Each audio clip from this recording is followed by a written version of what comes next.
Bonjour, bienvenue sur Open Mag en direct de l'Open de Bergerac. Nous allons commenter en compagnie de Mathieu Rivière, joueur qui joue exactement au Droppy Pool, qui joue actuellement le maintien en élite. Je crois même que c'est déjà fait. Donc bonjour Mathieu. Bonjour à tous. Ouais. Bon, comment tu vas aujourd'hui? Ça se passe. Enfin, ça va très bien. Moi, j'ai perdu au premier tour ce matin contre Hervé Cousin qui a fait un très bon match. Il a dû me faire 2 ou 3 fermes dans la partie, c'est mérité. Bravo à lui. J'espère qu'il va bien continuer loin dans cette compétition. Puis je me joins à toi pour pouvoir commenter ce beau match entre Stéphane Mokrowski et puis Christophe Thébault. Donc, Christophe Thébault qui a déjà apparemment la première place au Grand Prix d'assuré. Oui, effectivement, là, c'est ce qu'on a donc au niveau des classements. Christophe Thébault 147 points, donc qui est actuellement 27 points donc devant Stéphane Mokrowski. Ouais, donc je pense que ça va être un match intéressant parce que les deux sont quand même très réguliers. Donc à mon avis ça promet aussi bien en termes de jolis coups que de ferme. Donc on va voir comment ça se déroule. Donc l'ouverture a été gagnée par Christophe. Christophe qui donc commence avec une table qui est très très bien ouverte. Qu'est-ce que tu en penses Mathieu là je pense que là ça risque d'être assez expéditif sur la première. Oui je pense, ouais, Christophe a vraiment une très bonne casse. C'est vrai que il casse vraiment bien sur la deuxième bille. Il a une bonne maîtrise de blanche, il ouvre vraiment bien les tables. En plus les tables surtout de Grand Prix sont vraiment agréables à jouer. La qualité des billes et puis du tapis, ça roule, c'est vraiment très bien. Donc je pense que Christophe a la main et il va la garder jusqu'au bout. Ouais. Il a vraiment une belle table.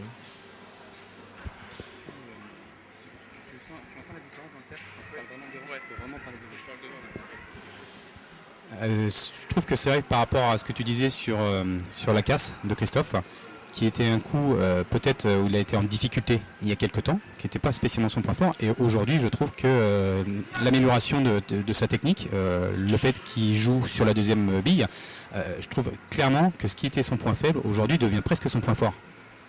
Oui, complètement. C'est vrai qu'il est relativement régulier sur ses casses. Enfin, il rentre très peu la blanche. C'est l'avantage de pouvoir casser sur la seconde bille, c'est que ça re-rentre dans le tas ou au pire ça va au fond de la table. Il y a vraiment très peu de chance à part reprendre un bec sur une bille de couleur. C'est vraiment un très bon moyen de casser, je trouve. Ouais.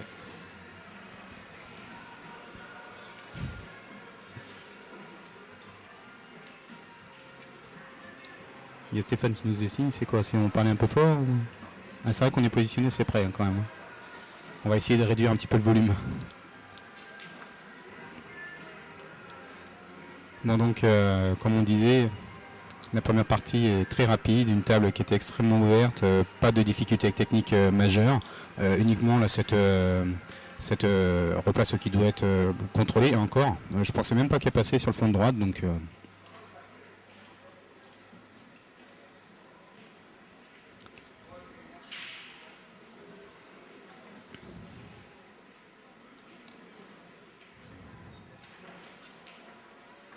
Voilà, donc Christophe très appliqué, il finit par mettre cette bille au fond à droite. Voilà, 1-0, ça commence plutôt pas mal avec première partie, première ferme pour Christophe.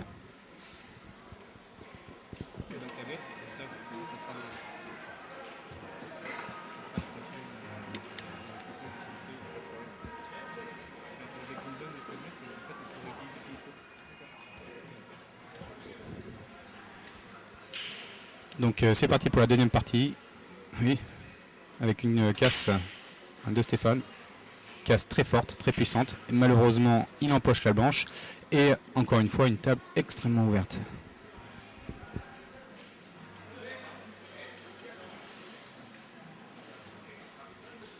Qu'est-ce que tu penses de cette table, Mathieu? Les jaunes ont l'air favorables?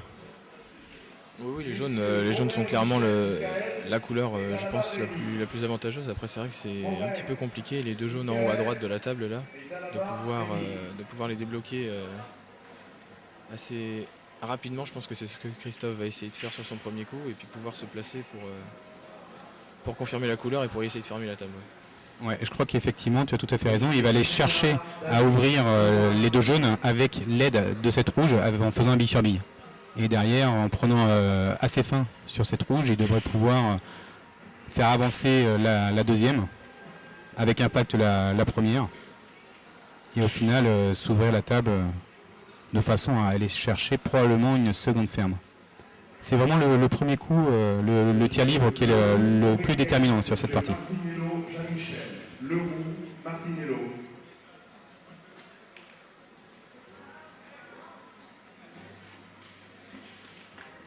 Bon, ça se passe pas comme il le voulait. Hein.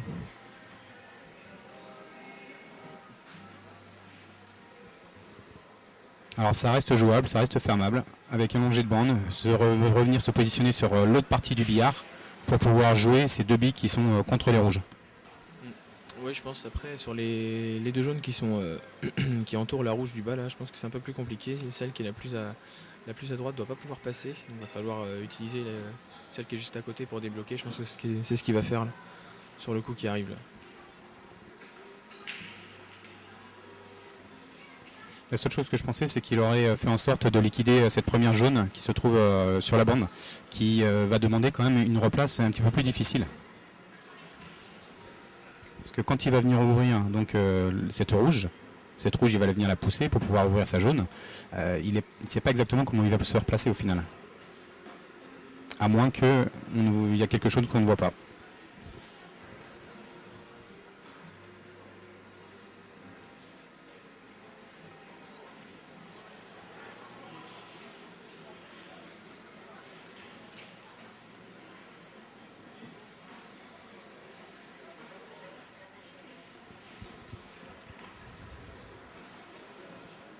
Est-ce qu'elle passerait pas sur la poche de droite sans avoir à la bouger cette rouge?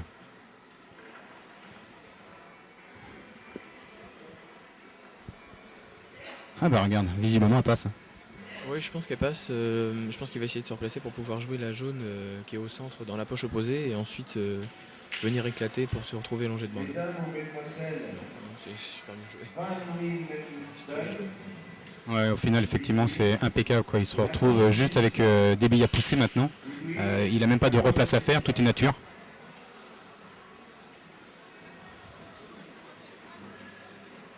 Il faut juste que la blanche avance un petit peu. Donc il est probable qu'il a joué un drag shot. Parce qu'on voit là en position légèrement rétro. Non, pas du tout, pas du tout. Il a joué plein de billes. Elle avance suffisamment. Il est placé parfaitement.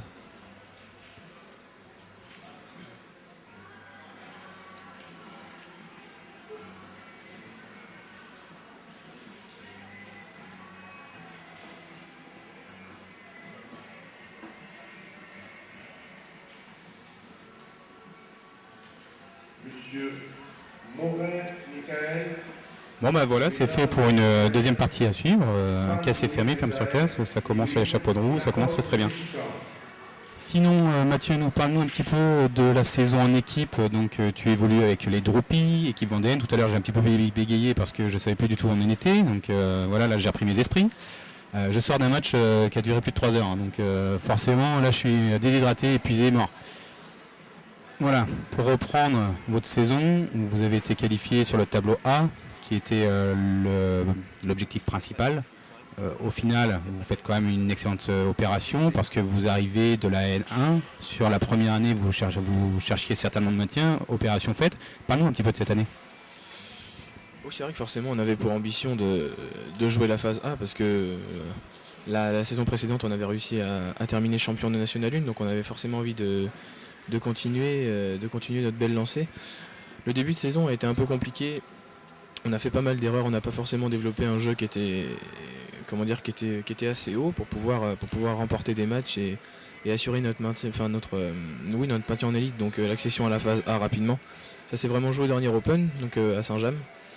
Il a fallu qu'on gagne les parties, qu'on s'applique un peu plus que ce qu'on avait fait sur le début de saison.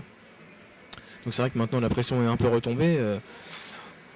Au jour d'aujourd'hui, on est 5e de la phase A, donc on est très content de ce résultat. Et puis demain, on a la possibilité peut-être de passer 4e puisqu'on est à 1 point des Scorpions. Bon, ça va pas être une chose facile parce qu'on a 3 gros matchs forcément, mais on a la possibilité, donc on va tout faire pour. Tu vois, j'avais pas suivi forcément le haut du tableau avec toutes les équipes. Je pensais pas que vous étiez aussi proche de faire une performance monstrueuse.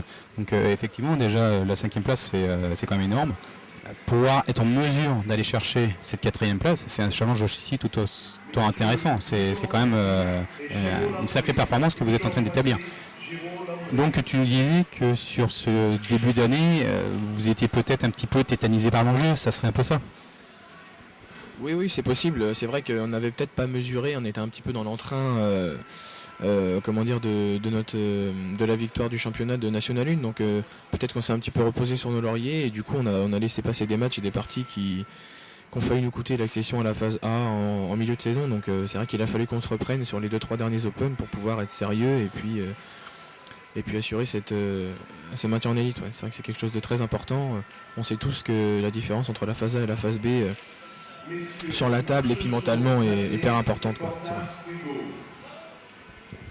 Bon, en tout cas, félicitations à votre équipe, félicitations à votre parcours et je vous souhaite le meilleur pour ce week-end.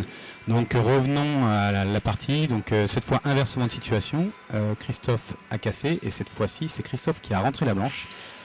En revanche, la table est peut-être pas autant ouverte que celle précédente, donc Stéphane là a quand même un petit peu de travail pour aller séparer toutes ces billes. Alors moi je vais bientôt vous quitter et il va falloir que je laisse la place à un de nos intervenants. Donc là je vois Flo Avio qui est juste à côté de moi. Voilà, impeccable. Allez Flo. Allez. Allez, faut se lancer. Téré Alexis et Panaché Nicolas. Téré Alexis, Panaché Nicolas.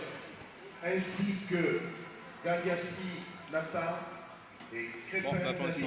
Gagliassi Nathan, Crépin David. Je continue à commenter. Il faut.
Messieurs Babino Christopher et Dos Santos José. Babino Christopher, Dos Santos José.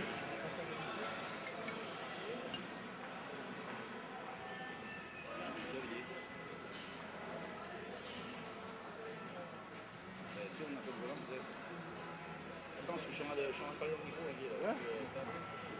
Ah non, mais j'arrive. Non.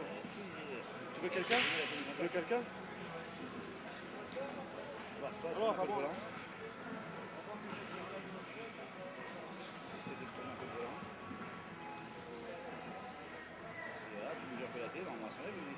Thierry, Foucault. Ça, faut pas laisser la tête dessus parce qu'après ça. Oh, putain. Monsieur l'Espagnol Eric et Robin Guillaume. L'Espagnol et Robin. On a Thierry. Ouais, demande-lui parce que faut que je filme.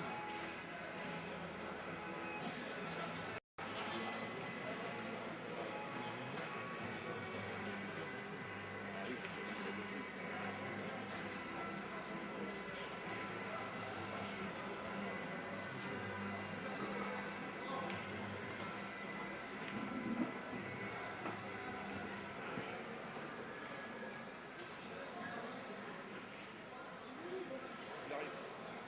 C'est un label, là, c'est pour ça. Moi,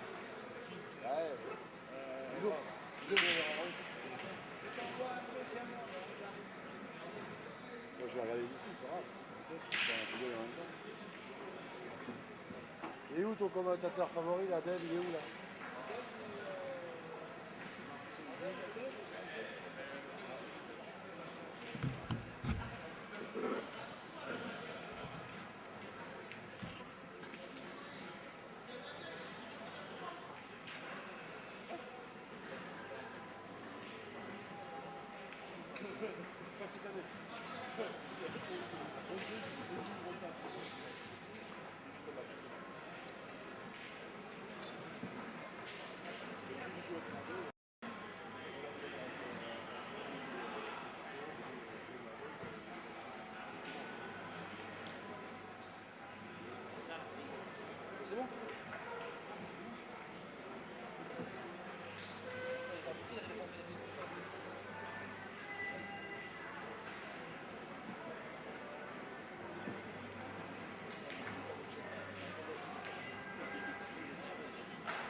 Comment qu'il va?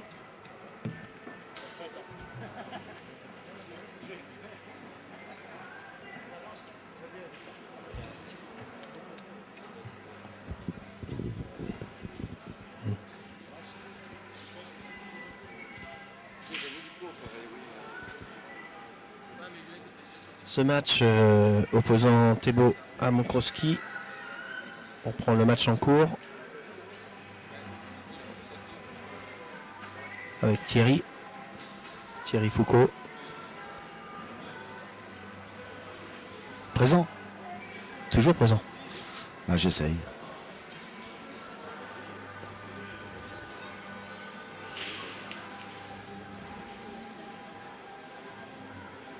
Donc Thébault qui est obligatoirement premier de ce Grand Prix, quelle que soit l'issue de cette journée.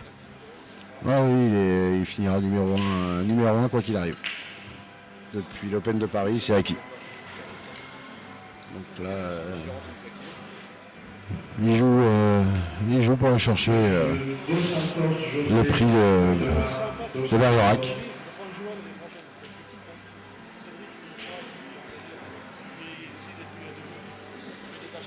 Donc le gagnant rencontrera le gagnant de Foric Oldrick. Un match de titan également, de joueurs des Chicoys. Donc Thierry, t'en es où aujourd'hui? Moi, j'ai perdu contre Cédric S'entraîne, qui avait joué. Voilà, lui il joue son accession au Grand Prix. S'il fait 16e, je crois qu'il est sûr d'aller au Grand Prix. C'est vrai que l'event n'étant pas là, ils sont combien, qui peut le gêner? On va regarder ça tout de suite, mais on a vu tout à l'heure que c'était très partagé entre Jonathan Driglas, Cédric S'entraîne, Johan Lorec. Voilà. Paco étant sûr d'être au Grand Prix. Jonathan Driglas 70 points, Cédric S'entraîne 64, Johan Lorec 61, alors qu'il vient de battre au premier tour Richard Lemaire. L'event n'étant pas là, ça va se jouer quand même. Donc Cédric, faut faire un 16e, c'est ça? Oui, il m'a dit que 16e, il était sûr. Après, tout dépend des concurrents directs. On sait que déjà Frédéric Vianney a perdu. Donc c'était un des deux concurrents les mieux placés avec l'event. Donc déjà l'event et Frédéric, déjà, c'est sûr. ne seront pas au Grand Prix. Donc après il reste Louis Van de Piet à 48 points. Donc non, je pense que les 4 premiers là, on est sûr. Hein. Parce que 48, c'est Louis Van de Piet à 48, 13 points de retard sur Johan Lorek. 13 points, c'est quoi? C'est demi? 13 points, c'est demi. Je crois que c'est 22 pour les gagnants du Grand Prix. Je ne pourrais pas te l'affirmer. Je ne connais pas vraiment les points. En tous les cas, Leven Tafion n'est pas là. Frédéric Dionnet est out. Et William Compin vient de perdre. Donc Louis Van de Piet, 48 points. Non, je pense que c'est le sort est scellé pour ce Cédric qui a fait des bonnes perfs. En sachant que Johan Lorek avait déjà 7 points d'acquis. Il vient de passer un tour, donc il a 10 points, donc il passe déjà à 71, donc il passe déjà devant Jonathan, alors que Jonathan est au 2e tour. Je pense que les 4 premiers sont figés. Hein. Cédric 64, donc 48, ça nous fait du 16 points. Faut que Louis gagne la peine, quoi. Dans le cadre de la catégorie espoir. Tout est possible. Oui, tout est possible, mais il faudrait qu'il gagne ou qu'il fasse demi et que Cédric ne prenne pas de points, du tout. Donc ça me paraît quand même bien parti pour Pacôme, Jonathan, Cédric et Johan. Hein. À mon avis, là, on doit avoir les 4 accédants au Grand Prix, là. Ou alors, Louis nous fait une performance extraordinaire et celui qui est le plus mal barré, ce serait Cédric. Il faut vraiment, lui, qu'il assure 8e, 16e, même un 8e, hein, c'est légiféré. Hein.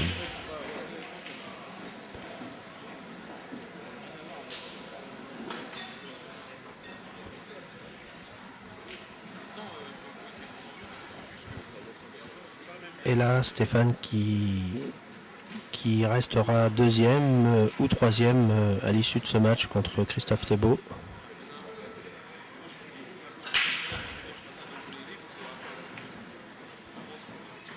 Stéphane qui nous donne l'impression de ne pas trop y croire.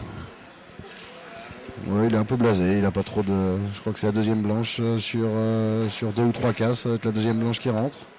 Donc c'est pas une très bonne journée pour lui.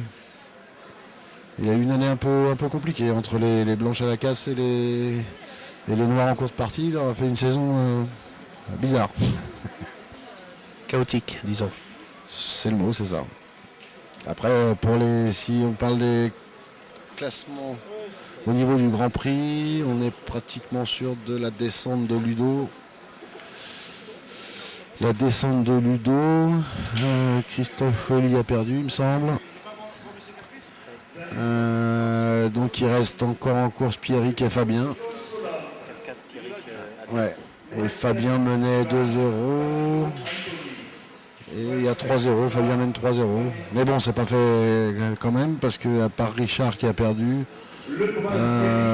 faudrait que Fabien ou Pierrick fassent demi, il me semble, pour qu'un des deux passe devant Richard, mais ils sont dans le même tableau, il me semble.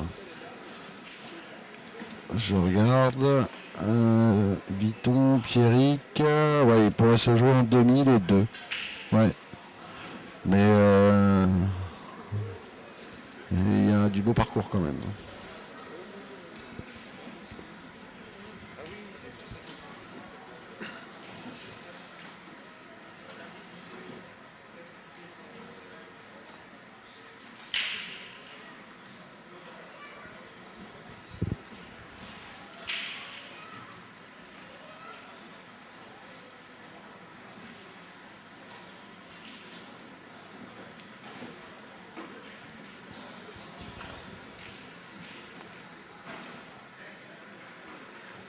Un petit risque d'être snooké, mais ça passe.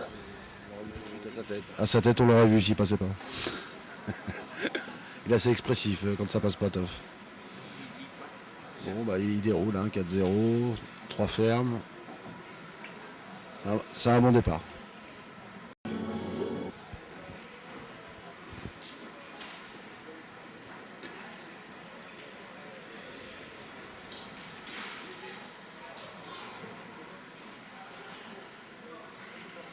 Ça va être chaud là-bas, la bataille. Adelaine Aldou, Pierrick Vitton qui sont à 4-4.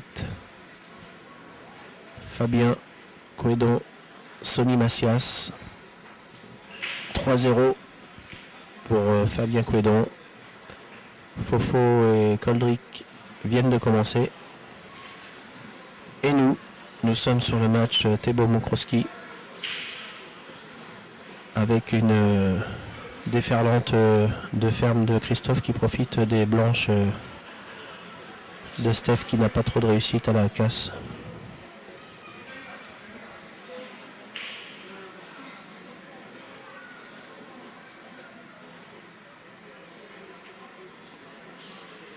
Steph qui me confirme que c'est la poisse. Déjà c'est pas facile d'appréhender Christophe normalement, alors si tu mets la blanche... Oui, on sait que Christophe, pour le battre, il faut lui en mettre un petit peu de ferme, parce que sinon dans le jeu il est dur. Hein. Donc si tu peux t'aider en lui mettant quelques fermes, bon bah on sait que la casse et lui, bon, il a beaucoup progressé à la casse, mais il y a encore des moments où il a des petits moments de faiblesse. Les tapes sont rarement données sur ses casses. Donc si l'adversaire peut lui envoyer quelques fermes, bah, pour combattre contre Thébault, c'est un peu plus facile. Ça aide. Un facteur déterminant, la casse. Et c'est vrai que quelqu'un comme Steph qui peut faire des fermes dans tous les sens, s'il ne met pas le boule et en plus met la blanche, ça va être compliqué, mais bon. Après, ça reste deux bons joueurs qui se rencontrent souvent. Le problème de ce Grand Prix où éventuellement on aurait peut-être des têtes de série. Voilà. La vie est partagée. Oui, la vie est partagée, parce que si on regarde un petit peu le tirage sur l'année, on s'apercevra que Stéphane est souvent tombé contre Christophe, il me semble deux ou trois fois au premier tour, ou Christophe contre Julien Riouet, qui est vraiment quelqu'un de dangereux.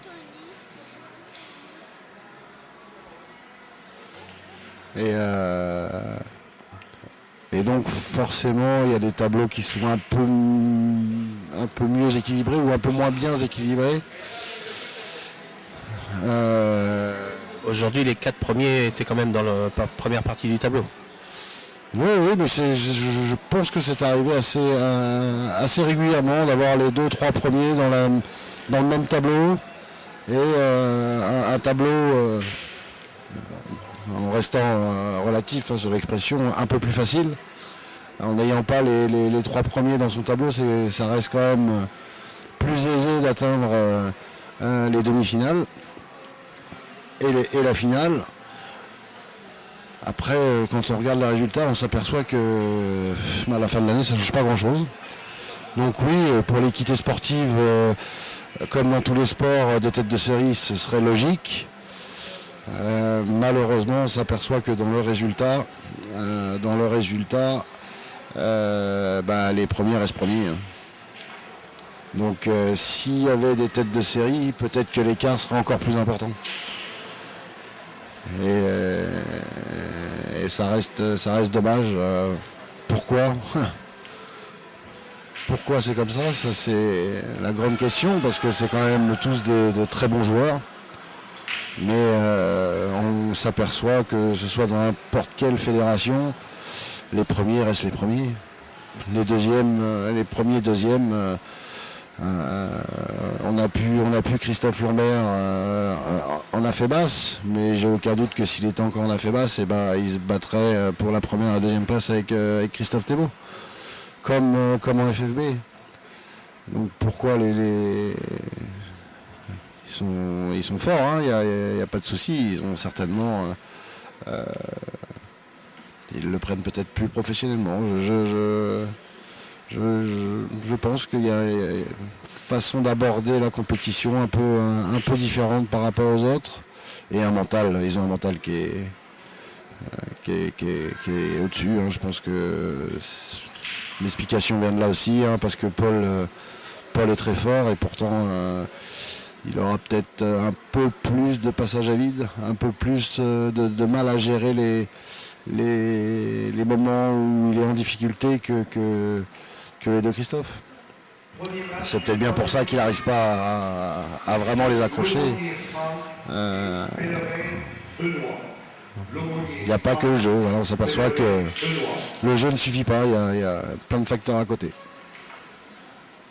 Il est vrai que pour approcher aussi un Grand Prix où, en étant protégé, par exemple, Stéphane Mokrowski serait plus à l'aise quand même que de rencontrer toujours un Thébault, toujours un Railway. Rencontrer les 3 ou 4 premiers au premier tour, ça fait mal quand même, c'est décisif. Oui, mais vice versa, parce que si on regarde le début de saison, Christophe a rencontré quand même pas mal de fois Stéphane. Il y a eu une fois où Christophe a perdu en finale, mais après il l'a rencontré au premier tour, il a joué Julien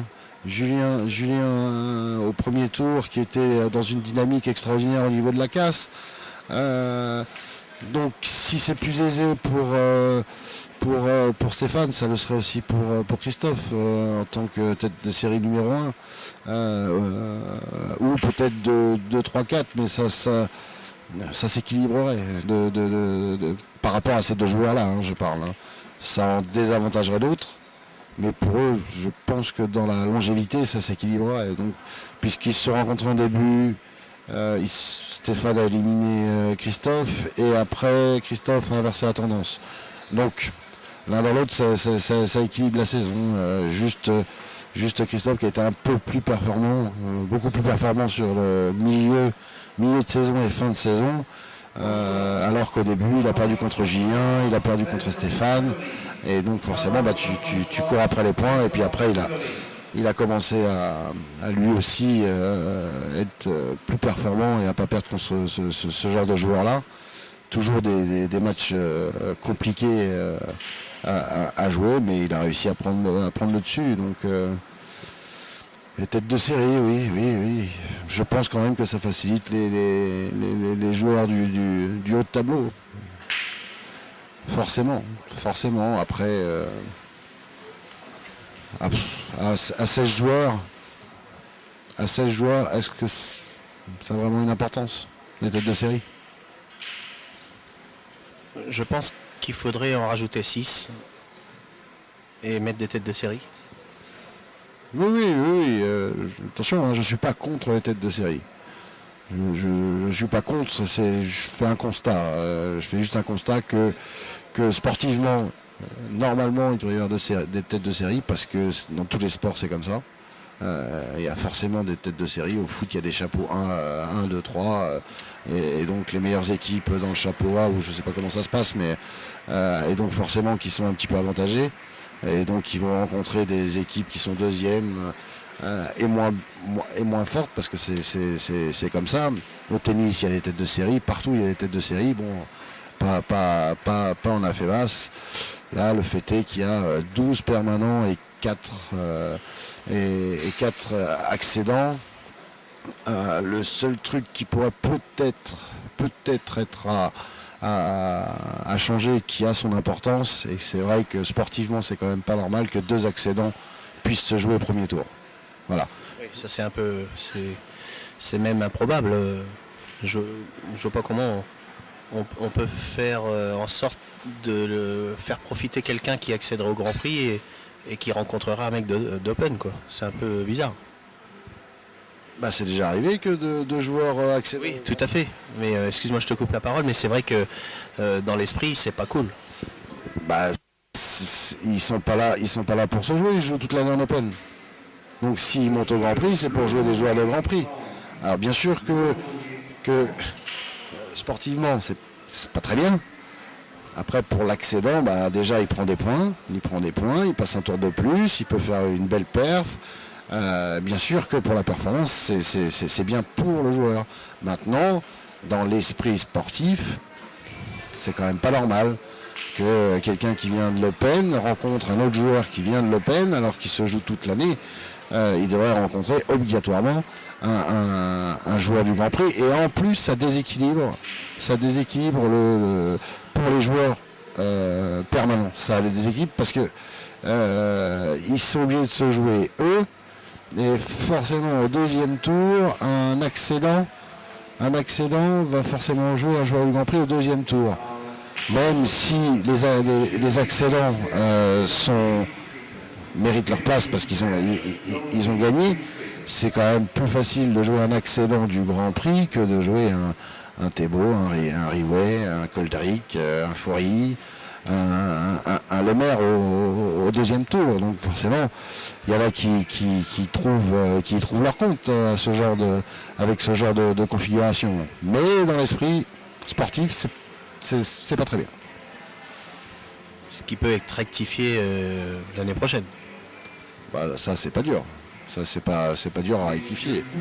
Qui est pas de tête de série, ça après c'est dans l'esprit de la FEBAS et ils veulent pas mettre de tête de série. Bon d'accord, maintenant au sujet des accédants, ça peut pas arriver que 2 accédants se jouent au premier tour, ça peut pas arriver. C'est pas, ils sont là pour jouer au Grand Prix, donc des joueurs du Grand Prix. Et s'ils passent le premier tour, ils en auront d'autant plus de mérite. Voilà. Je me souviens pour avoir effectué à la Ferté-Saint-Aubin un Grand Prix où les non-permanents pouvaient s'inscrire pour 300 francs. Je ne sais pas si tu te souviens de cette période. Non, je ne me souviens pas. C'est tellement vieux qu'à un moment donné, tu pouvais donner 300 francs à l'époque en francs. Et si tu perdais au premier tour, tu pouvais reprendre place à l'Open normalement. Ah oui. C'était particulier, mais bon, j'avais mis mon petit billet de 300 balles et j'étais tombé sur un autre non-permanent. Ça m'avait fait drôle. Ouais. Vous voyez, c'est pas normal. C'est quand même pas... C'est quand même pas normal dans l'esprit que tu payes 300 francs pour aller jouer au Grand Prix, en sachant que tu vas gagner une prime si tu passes un tour, pour aller jouer des joueurs du Grand Prix et que tu vas aller prendre de l'argent en fait en jouant quelqu'un de l'Open. Bon après, forcément ça fait des euros. Ça a dû faire des euros à cette époque-là, mais c'est toujours pareil dans l'esprit. Il y a un déséquilibre, il y a un petit déséquilibre. C'est vrai que je me souviens très bien de Sylvain Lemarchand, qui était à l'époque d'Arlington au Poulain. Et Sylvain Lemarchand qui était non permanent, qui met son petit billet de 300 balles aussi. La victoire de 5-0, je me suis un peu posé les questions, dire bon, est-ce qu'à 3-0 contre lui, c'est pas laissé glisser pour réintégrer l'Open? C'est des questions qu'on peut se poser aussi. Le fait est, c'est qu'après j'ai rencontré le numéro 1 de l'époque, qui était Sébastien Ramier. Oui, qui est toujours, au haut de tableau dans les compétitions. Et en FFB, il fait toujours parler de lui. Hein. Et du coup, à l'époque, je me souviens, je commençais pas le billard, mais j'étais un petit peu plus incisif qu'en ce moment. Bon, le score de 5-0 a fait fureur dans les sondages et au bar quand on a demandé combien il avait fait contre moi.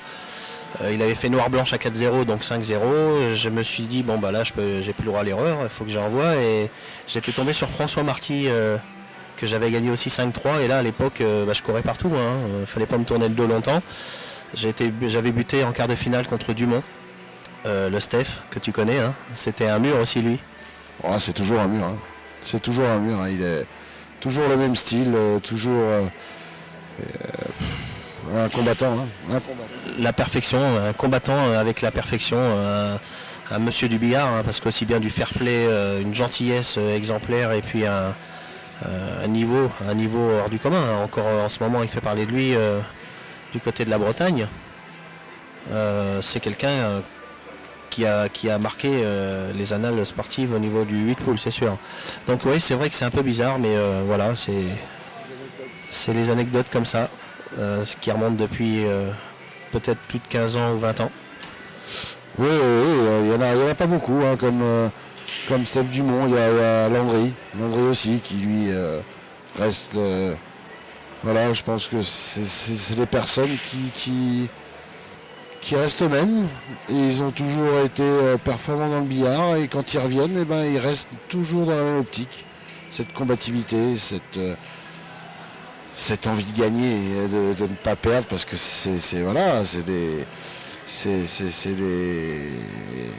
ils aiment gagner. C'est des sportifs qui aiment gagner. Voilà.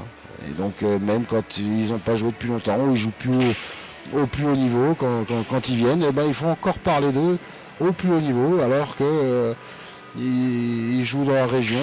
Landry a fait quelques Open. Bon, c'est vrai qu'on l'a moins vu cette année, mais l'année dernière, il a fait quand même un petit peu parler de lui dans les Open. Non, il y a certains noms comme ça qui...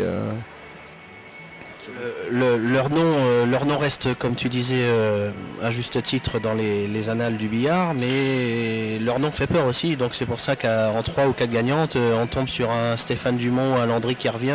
On se dit, oh là là, lui, il a fait mal dans le temps. On peut le porter aux cieux et ne pas jouer son jeu. Tout comme Reynaldo, par exemple, qui a, on le rappelle, gagné 5 Open dans la même année, ce qui s'est jamais fait et ce qui se refera sûrement jamais. Pardon ? D'affilée, il me semble. Oui, en plus, 5 Open d'affilée, ou même le 5e, c'était à Morigny, on a fait une hola, c'est vrai, tu te souviens de ce moment où on s'est dit, c'est pas possible, le gars a 5 Open de suite, et donc c'est vrai que vaut mieux tomber un mec qu'on connaît pas qu'un Reynaldo, par exemple. Ah bah oui, ça reste toujours mais voilà, ils ont cet esprit de combattant, et quoi qu'il arrive, même s'ils sont un petit peu en dessous de leur niveau, ils jouent intelligent, parce que non seulement ils jouaient très bien, mais en plus ils ont un cerveau. Stéphane est très fort sur une table, mais en plus il a un bon cerveau. Landry, c'est pareil.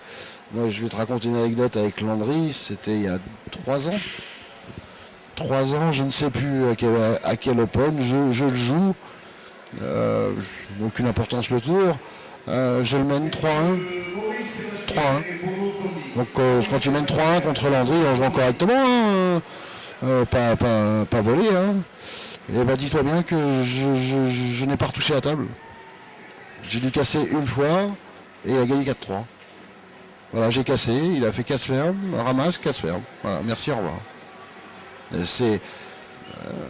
C'est de l'orgueil, c'est des choses que ces joueurs ont, ils savent aller puiser dans leurs ressources au moment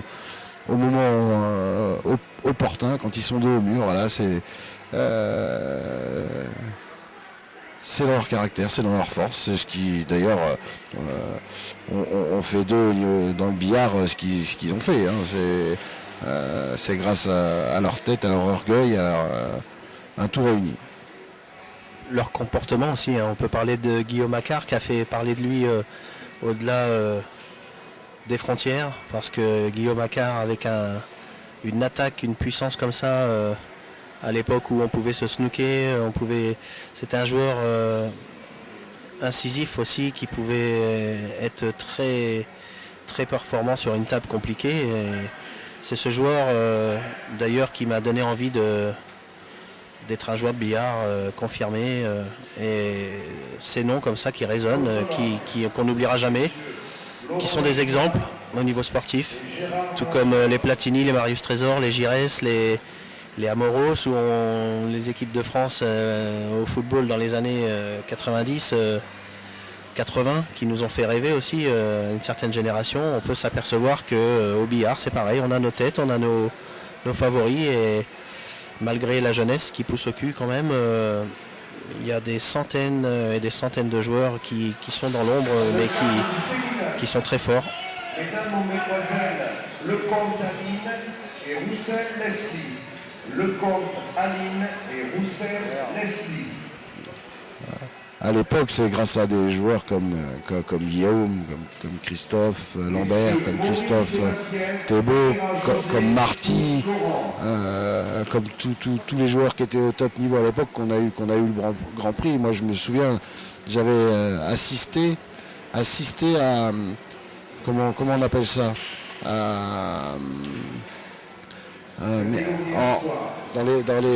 pour les émissions de télé, avant de mettre une émission en place, ils font des essais. Comment ça s'appelle comment on appelle quand ils font un essai pour voir, pour mettre en place? Je ne me rappelle plus du nom. Donc c'était, en fait, il y avait une compétition dans le Nord, et lors de cette compétition, ils avaient mis en place le premier Grand Prix, mais c'était l'essai. C'était pour montrer ce qui allait... Prototype? Oui, un prototype, et justement, il y avait tous les joueurs du Nord, et ils avaient développé un jeu qui était... À l'époque, je jouais en D2 ou D1 ou N3, et j'avais regardé, ils attaquaient des choses qui étaient inattaquables pour nous. On regardait ça, ils mettaient des grandes diagonales, il y avait une rouge dans la poche, il y avait juste le passage de la rouge, pour nous ça passait pas. On ne savait même pas la viser, et ils arrivaient, ils envoyaient des mines, ils les passaient, ils fermaient toutes les tables. À cette époque-là, et grâce à ça, le billard a été poussé vers l'attaque et vers le haut. Bien sûr, l'évolution des règles aussi. Et c'est pour ça que le niveau du billard augmente. Mais pas que chez nous, hein. En Angleterre aussi, de ce que j'ai compris, de ce que j'ai entendu, les Britanniques au championnat d'Europe ont été un peu sévères avec nos petites équipes de France FFB, là, de ce que j'ai compris. Et j'ai parlé un petit peu avec Christophe Thébault. J'ai pas eu l'occasion de parler avec Christophe Lambert. Mais il m'a dit, les jeunes anglais là, c'est des monstres, ils attaquent tout, ils sont monstrueux au niveau ils envoient des fermes dans tous les sens, et nous un peu moins. Et à ce niveau-là, quand tu luttes contre des casse-fermes, si tu réponds pas à égalité, c'est dur de gagner les matchs. Et c'est plus ou moins ce qui s'est passé. Et en Angleterre, ils commencent à... On a eu les Français ont eu leur part belle pendant une période parce que on arrivait à allier des fermetures et de l'intelligence de jeu. Mais vu l'évolution des règles, c'est de plus en plus dur de tenir une partie en défense. De par aussi l'évolution des joueurs, hein. Mais les deux cumulés fait que ça devient très compliqué. Et donc peut-être qu'il faudrait qu'en France on se repose des questions, qu'on ne reste pas sur nos acquis.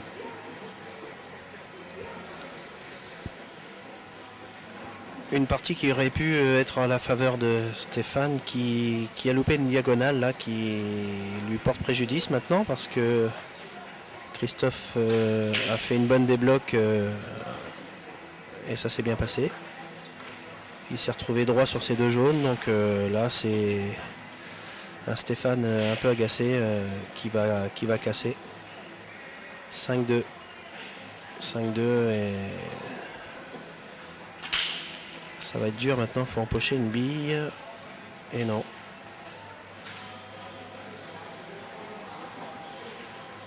Ce fameux coup du destin où quand il te faut une ferme absolument, t'en mets pas, où tu mets la blanche, ça c'est grave. Ah oui, mais ça c'est souvent comme ça. C'est souvent comme ça. Le problème c'est que quand on est dans une dynamique, positive, souvent des choses se passent comme en ta faveur. Ah oui, comme on l'a prévu, voilà, on voit les choses et ça se passe comme on l'a prévu. Et quand on est dans une dynamique négative, on voit aussi les choses négatives et souvent ça se passe comme on voulait pas. Et c'est là où il faut rester positif, voir le négatif, mais surtout rebondir et aller chercher le positif, ce qui est très très dur. Ce qui est très très dur, parce que quand la tête commence à partir dans le négatif, c'est très dur de revenir. On a souvent deux adversaires, soi-même et le mec qui est en face, donc c'est très compliqué de faire face à de telles tensions. C'est vrai que là par exemple Stéphane aurait mis une bille et aurait essayé d'aller à la ferme, ça lui aurait peut-être mis confiance, alors que là tout s'est entrechoqué et finalement ça profite à Christophe qui lui va épurer cette table, mais au moins il a l'occasion. Voilà, 5-2. C'est dur de ne pas mettre de billes à la casse. Je dirais bien souvent, hein, le plus gros de nos adversaires, c'est nous-mêmes. Hein. Parce qu'on fait les mauvais choix, parce qu'on ne réfléchit pas bien, parce qu'on va louper une bille, parce qu'au moment de la jouer, on n'aura pas fait le bon choix ou on n'aura pas tout analysé, ce qui fait qu'on ne se met pas dans les bonnes circonstances pour réussir le coup. Après, bien sûr, si l'adversaire envoie des fermes et nous étouffe, ben voilà, mais souvent c'est quand même nous, notre premier adversaire. Hein. C'est sans enlever le mérite des personnes qui gagnent en face de nous. Mais on sait bien que ça reste un jeu d'adresse où la blanche c'est nous qui la contrôlons, les billes c'est nous qui...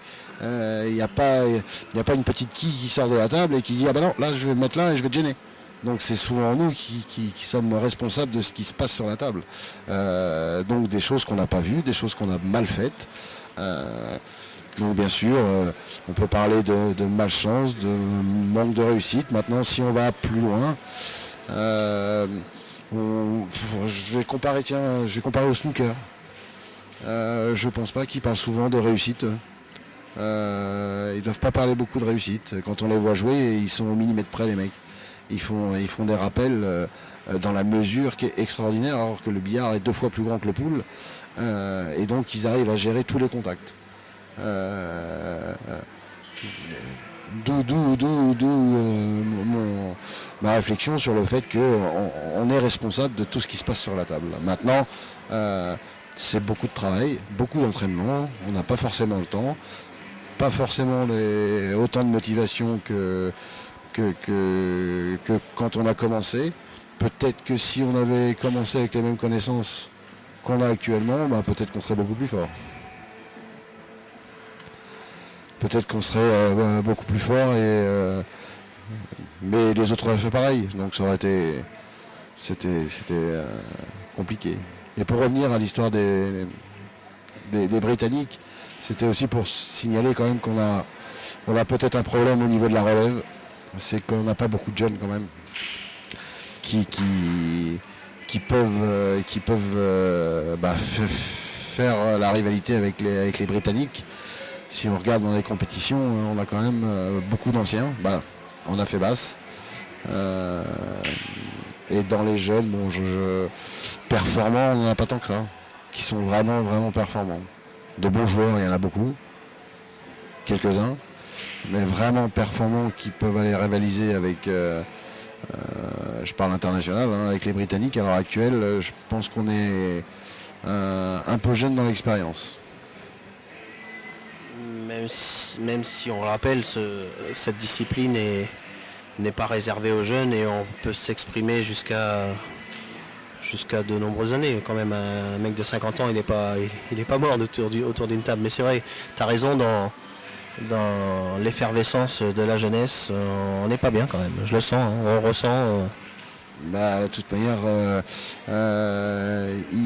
ils commencent à jouer sur des snookers, donc déjà ils ont une précision qui est autre que nous. Nous on joue sur des poules, quand on arrive sur les snookers on est perdu. Il nous faut un temps d'adaptation et on n'en a pas à tous les coins de rue des snookers. En Grande-Bretagne, ils sont nés avec, voilà, dessus. Donc ils ont déjà cet avantage de jouer sur des grands billards qui au niveau de la précision ça aide énormément. Et je dis pas que le pool ou le billard est réservé aux jeunes. Je dis juste que quand tu es jeune, le côté insouciant fait qu'il y a des tables que tu vas attaquer et réussir que toi à ton âge tu vas louper parce que tu connais le risque si tu te loupes. Voilà, cette insouciance peut être très positive. Des fois à contrario, mais avec les jeunes qui attaquent bien, souvent ça marche en leur faveur. Hein. C'est vrai qu'un gamin qui fait des diagonales sur 4 mètres, il n'est pas trop inquiet quand il suffit de faire une diagonale sur le pool et Moi j'en ai vu qui, malgré ton palmarès ou malgré ta façon d'être, ne te regardent même pas, ils s'en foutent, ils te serrent la main, ils t'ont mis 4-0, ça a duré un quart d'heure. Ils n'ont pas de scrupules les gamins. Bah oui, tu sais pas attaquer, t'attaques pas. Ouais, vaut mieux ne pas attaquer mais gagner ses matchs. Oui, bien sûr. Oui. Mais après, Bonne soirée. après c'est vrai qu'il vaut mieux ne pas attaquer et gagner ses matchs. Mais des fois, tu perds aussi parce que le gamin, il envoie et peu importe ce qui se passe. De toute manière, les babales, elles passent.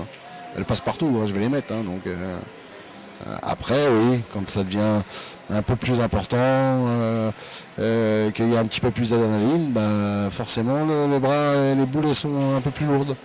Et donc là c'est le cerveau qui vient dire oh, si tu loupes, là tu vas peut-être le regretter. Donc là ça pèse lourd.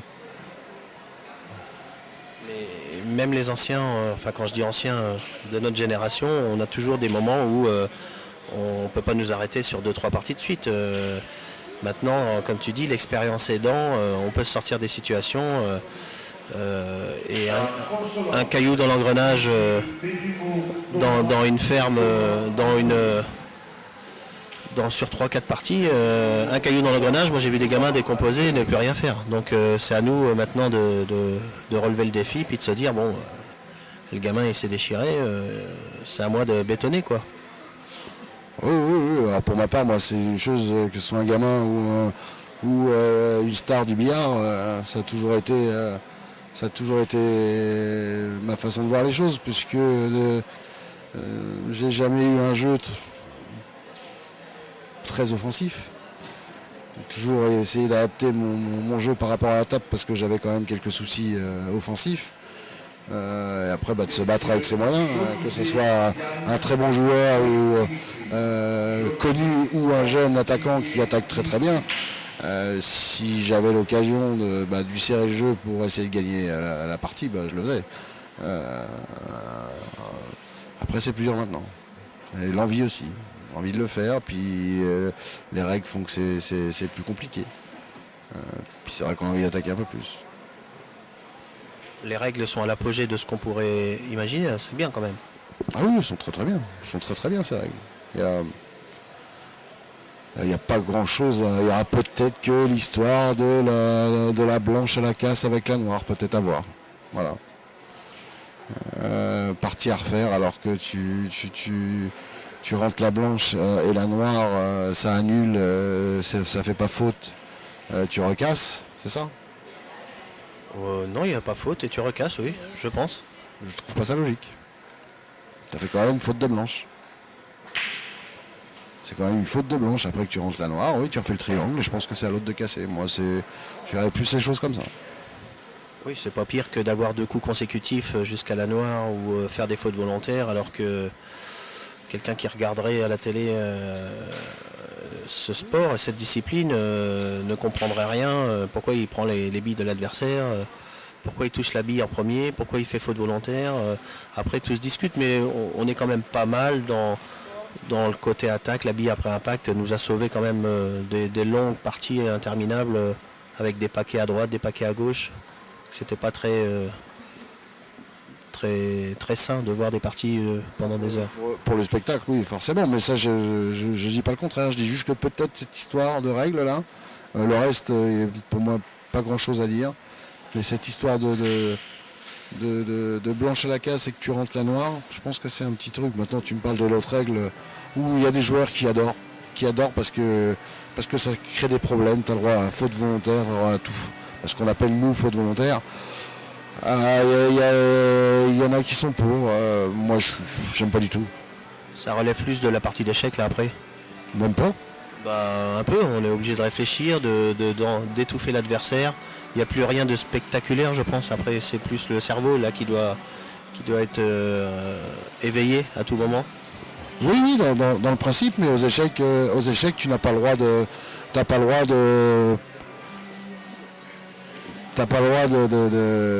de prendre le cheval de l'adversaire et de le mettre en dehors du jeu. C'est interdit. Il y a des règles bien établies. Le cheval, il fait 1, 2, 3, un diagonal. La tour, elle fait des droites. Le fou, il fait des diagonales.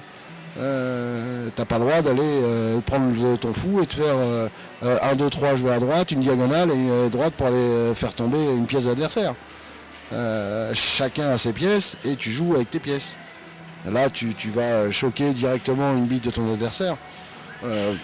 Pour moi, c'est un autre jeu. C'est un autre jeu, c'est une règle complètement à part. Il y a des adeptes de ce système, ils adorent ça. Ils doivent avoir leur raison. Moi, je n'aime pas, je suis pas pour. Voilà. Donc oui, dans le principe qu'il faut réfléchir, oui, c'est comme des échecs, mais il y a des choses qui ne sont pas logiques. C'est-à-dire que tu es obligé de réfléchir à un coup quand tu es joueur de poule, à un coup où on t'a toujours appris que c'est interdit. Maintenant, eux ne jouent que à ça, donc c'est pas des coups interdits, ça fait partie de leurs règles. C'est un peu contre nature, oui. On nous apprend à toucher sa bille d'abord, et là, en toute impunité, on nous dit de pouvoir faire une faute volontaire, toucher la bille de l'adversaire. Bon, ça se discute, comme tu dis, c'est un choix. Le joueur fait son choix au début de se faire plaisir ou non au billard. On va faire une petite pause là, parce que c'est vrai qu'on s'est un peu écarté du jeu. 5-3 pour Monsieur Thébault, avec un rebondissement un petit peu de part et d'autre. Les deux... Vous avez des bêtises sur le jeu parce qu'on n'a pas les angles. On a refait l'histoire du billard. Voilà, on a dû certainement dire aussi des bêtises. Ou dans les expressions, on n'a peut-être pas utilisé les bons mots. Mais on a essayé de revivre des moments et de parler de joueurs qui nous ont marqués, vous et nous, pour ceux qui ont été dans le billard, qui sont encore dans le billard. Je pense qu'on a parlé de joueurs qu'on a tous admirés. Et puis ça fait du bien un petit peu de changer un peu du commentaire classique. On parle un petit peu d'autre chose. On va y revenir au commentaire classique. Et Thierry, par exemple, toi qui a, avec l'équipe de Scorpion, gagné la Coupe de France cette année, quel est ton meilleur souvenir sportivement parlant au niveau du pool dans ta carrière? Quel est le moment où tu as le plus pris ton pied? Au niveau individuel ou par équipe, j'imagine, beaucoup, mais en individuel? En individuel, c'est... Voilà. Ah oui, le 16 joueurs aux Aubrais, un mardi, je me souviens. Tu étais tombé sur un blanc. Il y avait 16 joueurs et puis c'était... tu t'étais trompé, tu étais tombé... il y avait... tu t'étais perdu, oui, à 16 joueurs. Non, il y a mieux. Mais je sais que j'avais pas fait beaucoup, j'avais gagné un. Oui, l'Open de Bordeaux, forcément, l'Open de Bordeaux que j'ai gagné. Ça reste un moment parce que c'est quand même inespéré. Je l'ai gagné, c'était inattendu. Voilà, j'ai eu un bon tableau, j'ai bien joué, ça s'est bien passé. Contre qui? Anthony Thomas, un ancien joueur des Saint-Michel, il me semble que c'est ça. Je crois que c'est Anthony Thomas. Non, c'est pas Anthony. Ah merde. Thomas Jacquet? Voilà, c'est Thomas Jacquet, oui. Thomas Jacquet. Anthony Thomas, un chanteur qu'on trouvera en concert à Bercy. Voilà, c'est plus dans mes relations habituelles. Non, il a faim. Hein? Il a faim. Bah, il parle pas, lui, il filme. Donc ça lui pose pas de problème. C'est nous qui parlons. En équipe, il y en a plein. Intensément, c'est pas la même chose. J'ai eu des moments intenses en D1, en D2 avec l'équipe des Marais-Poules. Ce que j'ai vécu avec les Scorpions, les victoires qu'on a vécues, des moments, voilà, c'est inespéré. Après, c'est de l'équipe. Si des grands moments, avec les Scorpions, c'est une époque où on n'avait pas une équipe vraiment performante et on finit 2e ou 3e du championnat, alors que on n'avait plus personne dans l'équipe et qu'on nous mettait à la poubelle. Bon, après, on a eu des saisons où on était on était en bas, hein, et il a fallu des circonstances et sortir un peu de jeu, on ne sait pas où, hein, parce qu'on n'était pas au niveau, mais on a réussi à rester en élite. Et Je pense que c'est le plus dur d'avoir un nom déjà et de se dire que c'est pas les mêmes joueurs et de rester compétitif avec toute cette concurrence. Les Scorpions, tout comme les Blackbirds, ont toujours fait parler d'eux, malgré la crise de joueurs, malgré les montées, les descentes, enfin de joueurs qui changeaient aussi d'équipe. Il y a quand même de très bons souvenirs dans l'ensemble. Les Scorpions, c'est quand même une équipe au niveau national qui est reconnue. Ah bah c'est l'équipe la plus vieille d'élite hein, maintenant. Avant elle était en rivalité à l'époque avec le Saint-Michel et à l'heure actuelle c'est la seule équipe qui est dans le haut niveau du billard à Fébas, hein, qui est encore là, qui a commencé, qui est encore là. Après ça nous a aidé aussi. Alors c'est dur de tenir le nom, mais il ne faut pas oublier que ça aide un peu. Malheureusement pour les autres équipes, ils jouent les Scorpions, même si les joueurs n'étaient plus du même niveau que l'année d'avant, les 2 ans d'avant, ou les années d'après, parce qu'on a aussi des recrues qui ont fait qu'on est remonté en haut et on a été chercher des titres et tout ça. Mais ça nous a aussi un petit peu aidé, parce que nous, ça nous a poussé à nous transcender, parce qu'on l'aime cette équipe. Tous les joueurs que j'ai là, ils aiment l'équipe des Scorpions. Manu, quand il est arrivé, on avait une petite équipe. Hein. Ludo est resté fidèle avec moi dans des moments où on se retrouvait à 2 et on ne savait pas ce qu'on allait faire l'année d'après. On se retrouvait au mois de juillet, on était 2, Ludo et moi. Et il fallait trouver des joueurs pour le mois de septembre alors qu'on s'était inscrit et on n'avait pas de joueurs. Et Ludo a eu des propositions, on est toujours resté au Scorpion et voilà, et on en parle des fois et c'est marrant quoi, ça fait des petites anecdotes. Après, même quand il y a eu ces moments-là, voilà, les Scorpions nous ont poussé aussi, le nom des Scorpions nous a poussé à justement faire tout pour rester, même si on n'était pas au niveau. On le savait. Voilà, peut-être la force, c'est qu'on savait qu'on n'était pas au niveau et que on surjouait pas, on se donnait à fond. Voilà. Peut-être ce qui nous a porté préjudice cette année, parce qu'on a gagné le titre l'année dernière, le championnat. Et peut-être que cette année on est bon. Alors, après il y a eu une nouvelle recrue, un début de championnat compliqué et tout ça, mais peut-être qu'on a joué aussi, on n'a pas abordé les matchs comme il le fallait, que c'est resté un petit peu trop longtemps et qu'on n'a pas pris conscience. Ce qui fait qu'on fait un championnat qui est pas bon. Même si on finit 4e et qu'on n'est pas, c'est pas encore fait. D'ailleurs on va se battre demain pour finir 4e.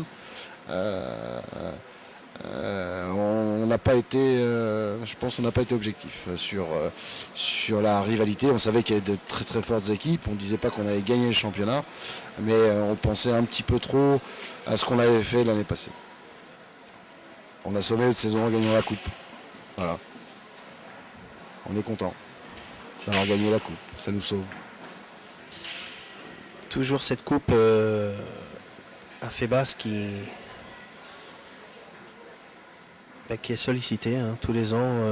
C'est particulier quand même, le premier à 6 avec la formule doublette qu'on apprécie de plus en plus, parce que finalement c'est vrai que ça peut aller très vite et la doublette permet de se concerter un petit peu et puis de jouer avec un joueur en binôme en un coup alterné comme ça. En ping-pong c'est pas facile. La coupe c'est une grosse intensité. Ça puise dans les réserves.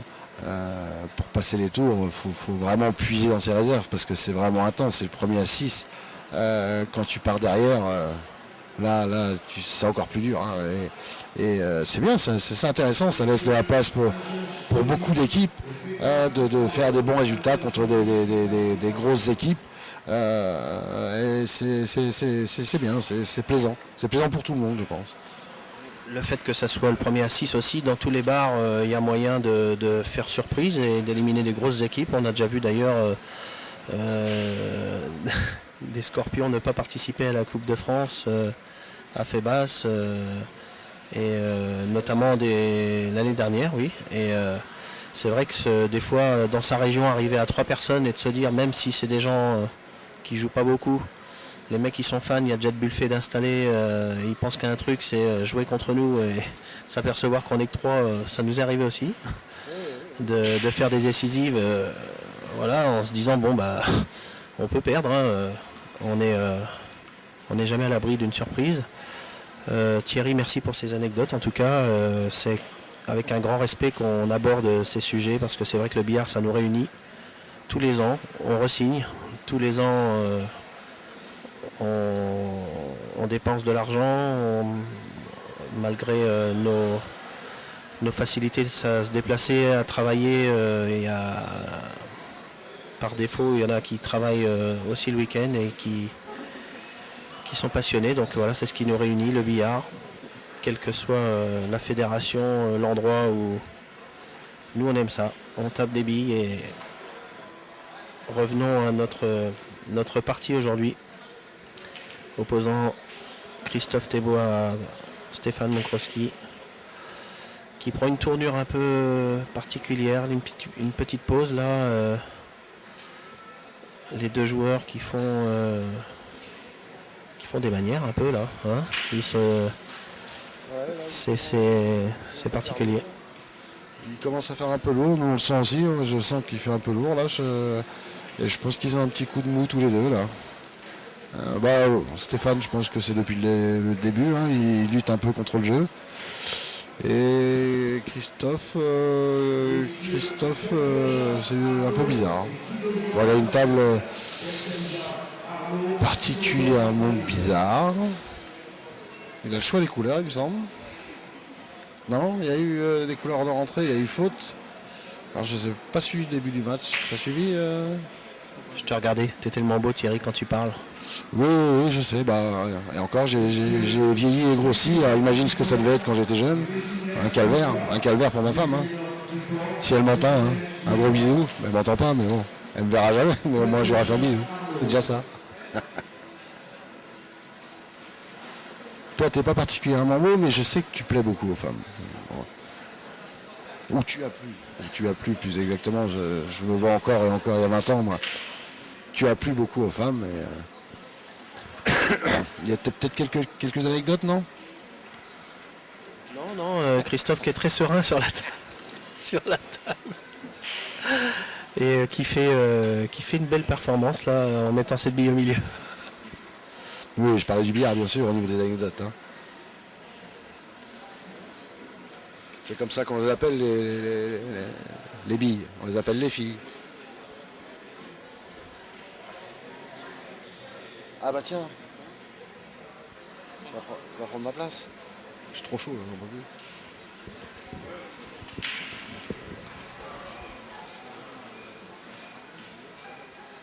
Messieurs Leslie Pascal, Daniel Lionel, Nicolas Jonathan et Henrik Paul, Tandela.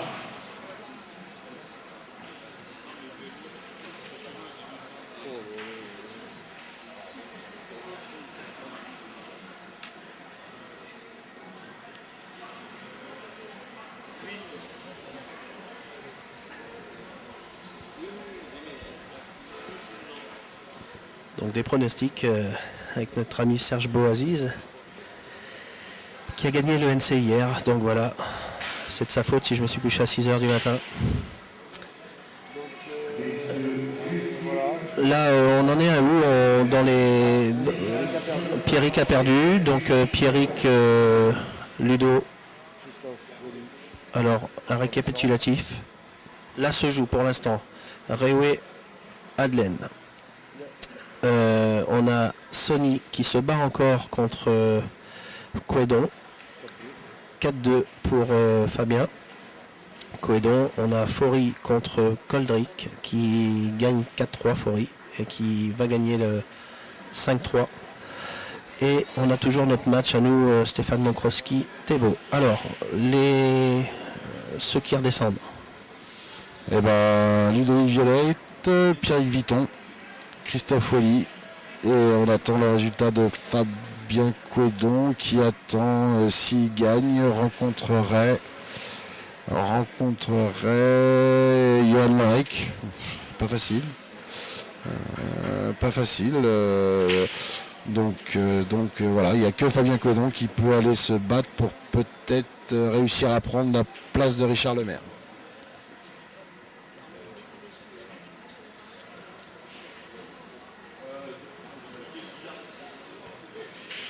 Donc Stéphane se retrouve dans une situation qui est loin d'être favorable. Il est rouge, blanche dans les jaunes, une rouge bloquée dans les 3 jaunes.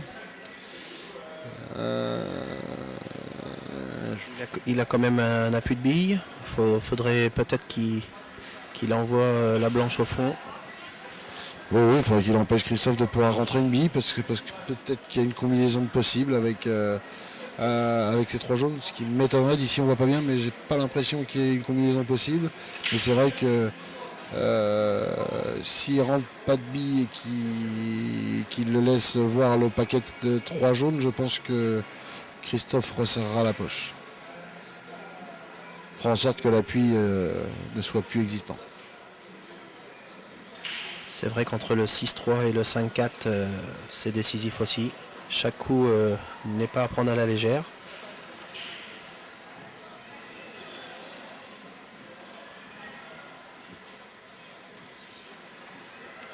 Oh. Une bille fine pour faire bande et se cacher derrière. Un peu trop fine d'ailleurs et un peu trop fort, ce qui fait que la blanche est restée dans la poche. Pas beaucoup de solutions pour Christophe.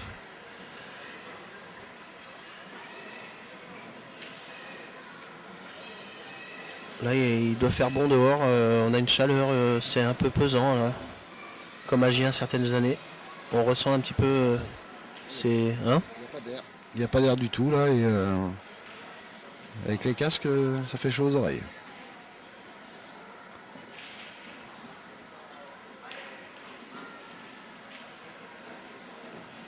Là, voilà, c'est Christophe qui s'est servi de l'appui pour pouvoir ouvrir son jeu. Maintenant, je pense qu'il va faire le bille sur bille et attaquer la fermeture. Hein. C'était pas facile, hein, l'appui dans la poche comme ça, complètement décalé. De loin comme ça, j'aime pas trop, moi.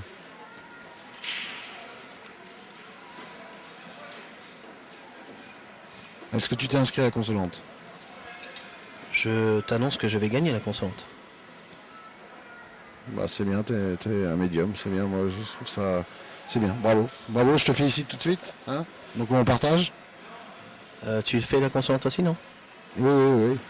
La dernière consolante où on s'est rencontrés, t'as fait quoi ? Mais j'ai pas du demi. Je te la raconte un peu quand même. Hein. Non, il faut que je me donne un peu de punch, là, j'en ai marre. T'avais bien joué. Je craque, Thierry, j'en peux plus. La saison est longue, hein. Moi aussi. Hein. Je vais essayer de me faire un petit peu de morale là, pour les prochaines parce que là ça devient dur là. La fin de saison devient compliqué. J'ai pas fait une belle saison et c'est dur là. De toute façon, on va conclure demain ce championnat avec les Blackbird Scorpions. À savoir que nous, notre sort dépendra surtout du premier match contre les Droupies et du match contre les Chikoy. Ça va être chaud à gérer tout ça. On a le droit à une défaite, mais les Chikoy sont toujours présents. Toujours. On les voit dans le rétro, hein. C'est pas facile. On était à 5 points, là on est à 3 points. Ça va se jouer. Et faut pas se focaliser sur le match contre les Chikoy. Il faut s'appliquer sur les 3 matchs.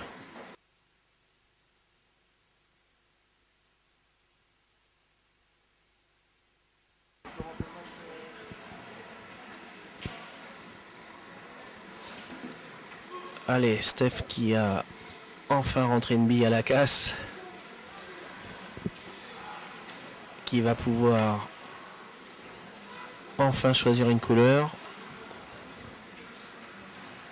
Sur un jeu rouge qui me paraît pas trop mal. Mais il faut faire la bonne confirme. Et il y a quand même du boulot.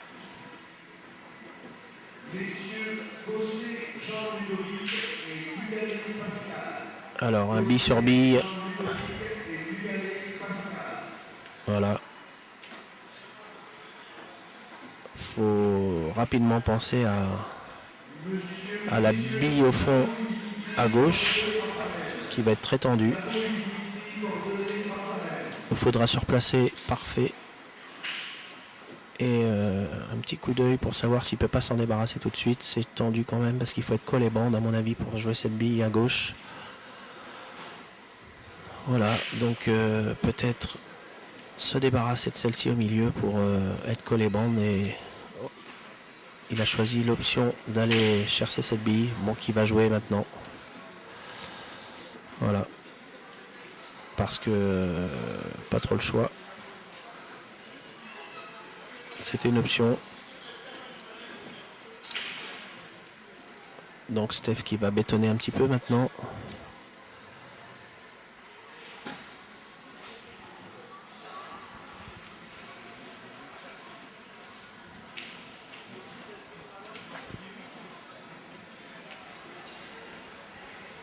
Voilà. Stéphane qui voulait pas rentrer cette bille, qui avait fait un super coup de défense.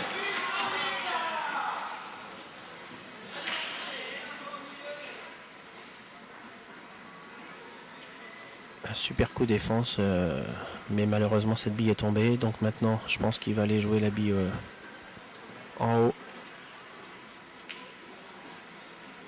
pour ne pas permettre à Christophe d'attaquer quoi que ce soit. Ou alors voilà, coller des billes jaunes à la bande. Voilà, il a fait un rétro. Il y a faute. Il y a faute parce qu'il n'a pas fait de bande avec la blanche. Ah.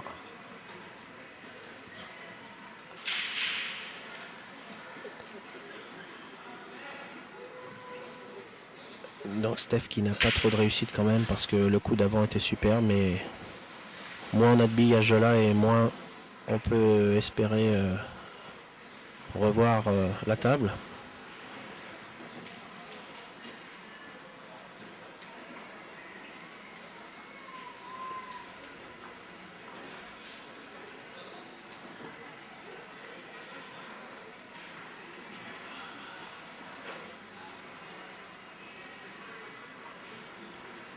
Donc il faut absolument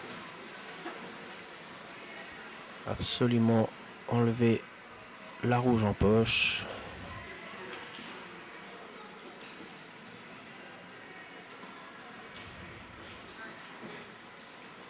Avec sur ce coup un bille sur bille, jaune sur rouge. Voilà. Christophe qui va peut-être utiliser la bille du milieu pour aller chercher. Non, je vois pas trop l'angle, mais il va d'abord se débarrasser de ces deux boules un peu gênantes et se donner, à mon avis, le bon biais pour revenir presque exactement là où il est.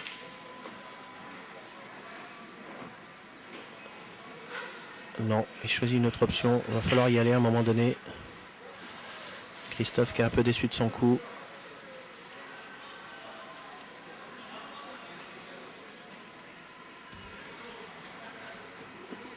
Alors que Thierry qui devait faire une pause cigarette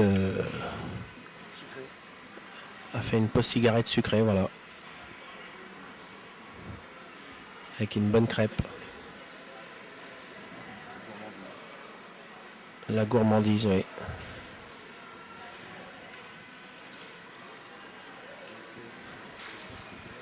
Alors Christophe a les jaunes. Stéphane a fait un super coup mais a mis une bille alors qu'il ne voulait pas la mettre et après n'a pas fait de bande. Donc a voulu être malicieux mais n'a pas fait de bande, ce qui a profité à Thébault pour ouvrir ce jeu jaune. Maintenant il n'y a plus qu'une difficulté. C'est cette fameuse jaune là qui va peut-être caresser pour mettre la bille en poche, je sais pas, ou faire une bande inverse. À la bande inverse, l'angle est pas favorable. Ouais, il est capable de la jouer en appui pour aller rentrer la bille. Non, il joue la bande, mais Bah, c'est pas bien géré parce qu'en fait il se la place pas en plus. Mais bon, le jeu rouge reste compliqué. Oui, je pense qu'ils en rigolent tous les deux, mais ça reste une table très compliquée quand même. Le but étant évidemment de libérer son jeu un maximum. Toff qui voulait, je pense, se coller plus à la rouge pour pas donner beaucoup de solutions, mais là il n'y en a pas beaucoup quand même. Moi j'en vois qu'une, c'est qu'ils prennent celle-ci sur la droite pour aller snooker sur l'autre à droite, tu vois, effet à droite, bande. Ouais, c'est très dur. Ouais, il est en train de calculer, mais la mesure est... Parce que c'est quantité, angle, plus effet, parce que dans le naturel ça ira pas. C'est pas facile. Et puis il faut vraiment la mesure, hein, parce que sinon Christophe peut jouer jaune sur jaune. Donc c'est vraiment un coup délicat.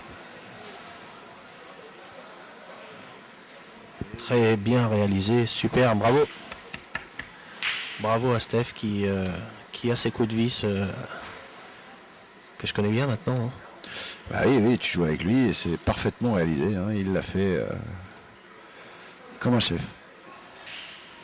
Et donc là, Christophe est total avec une sortie serrée, en plus en chevalet haut, donc il peut pas faire ce qu'il veut avec la blanche. Oui, et on voit à sa tête hein, que ça a l'air d'être difficile. Mais bon, il aime bien aussi en rajouter des fois. Hein, J'aime bien les mimiques d'un Thébault qui est presque sûr de toucher et puis qui te porte aux cieux. Oui, il aime bien le faire ça. Ah, mais je sais pas si la rouge passe. Ça me fait penser un petit peu à son compère Daf, à qui on fait un bonjour, qui m'a joué un petit billet en 5 et qui faisait le mec bourré. Et en fait, il avait quand même 15 bières au cul. Donc c'était pas facile hein, à 3-3 de me dire bon, qu'est-ce que je fais avec ce mec là, il tient même pas debout. Et en fait, ils n'ont rajouté avec le spectacle et tout ça, on a rigolé. Mais je rigolais moins, mais bon, j'ai gagné 5-3 et quand avec Paul, Andy Richardson, on s'est regardé, et j'ai demandé s'il voulait faire sa revanche, il m'a dit j'arrête, t'es un monstre. On a éclaté de rire. Parce que je me dis t'es un comédien toi. Hein, et c'est vrai que quand tu vois à un certain niveau les mecs faire des mimiques, on peut quand même apprécier ceux de Christophe qui sont connus quand même. Hein.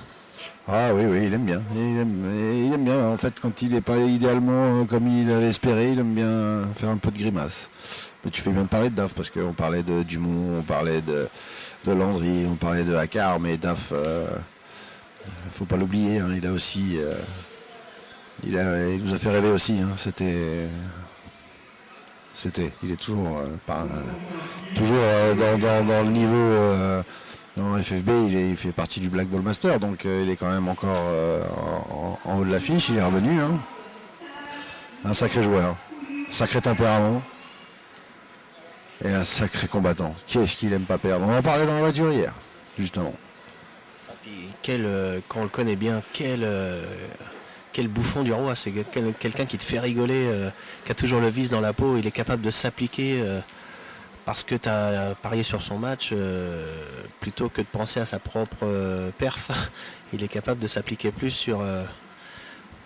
Et ouais, c'est quelqu'un qu'il faut connaître, mais c'est vrai que c'est pas facile non plus de jouer à haut niveau et de garder à son affaire comme il a fait tourner depuis longtemps avec les problèmes juridiques, médiatiques. Voilà, aujourd'hui il est propriétaire des murs, il a réussi un combat... qui était loin d'être gagné, et c'est vrai que de jouer à haut niveau et d'avoir des affaires comme ça dans un monde cruel comme le billard, c'est pas évident, hein, on peut le dire. Ah oui, il est passé par des caps un peu compliqués, et dans le billard, c'est comme dans la vie, c'est le même compétiteur, hein, qu'il soit sur une table ou dans la vie, il cherchera toujours à sortir vainqueur de n'importe quelle situation, hein, c'est une de ses grandes forces. Donc Daf, si tu nous écoutes, pense à mes 120 balles.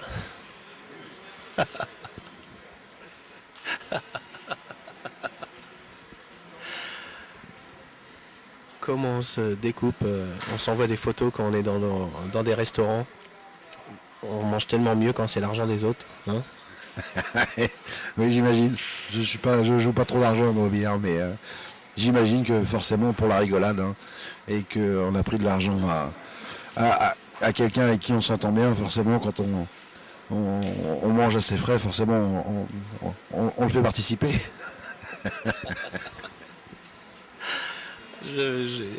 J'ai passé la semaine dernière à regarder ces textos. Je pouvais pas aller à Albi et quand on s'est déplacé, il voulait absolument que parier avec moi, mais moi j'étais de mariage donc je pouvais vraiment pas suivre. Il me faisait des pronostics, des 2 contre 1, des machins. J'ai dit mais amuse-toi, je jouerai pas, je suis pas là donc. Mais quelle rigolade, franchement, quelle rigolade. Alors oui, on rigole moins parce que c'est vrai que là c'est peine perdue pour Steph qui vient de faire un coup il n'avait pas le choix que de faire quelque chose. Hein. Et là je pense que Christophe va décoller tout simplement la noire. Oui, je pense. Je pense qu'on n'est pas loin de la fin du match là. Ou alors il faudra vraiment un coup du sort ou un coup. Un gros coup de mou. Oui, il va décoller la noire, se placer sur la. Bien qu'il ait l'air d'aller sur la jaune. Hein. Il va pas sur la noire.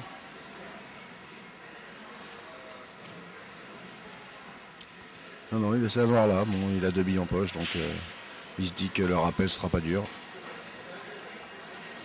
Oui, avec des tables assez confortables. On voit mal la noire faire clac-clac, comme on dit, ou toc-toc, ou pouk-pouk, ou titi. Mais bon, c'est vrai que quand même, à ce niveau-là, d'autres auraient décollé la noire dans... On dit oh, elle a fait un kick. Il y a eu kick. Il y a eu des ombres blanches ou il y a eu des traces de doigts. Il n'empêche que Christophe, même s'il met les 2 billes jaunes sur le même coup, ce qui l'évite quand même, voilà, il n'aura pas de mal à empocher cette noire. Il faudrait vraiment que le billard soit pourri parce qu'il gardera le même gestuel de toute façon. Voilà, je vois mal comment il peut louper. Mais il s'est rapproché pour vraiment être sûr de ne pas la louper. Et il fait la grimace encore.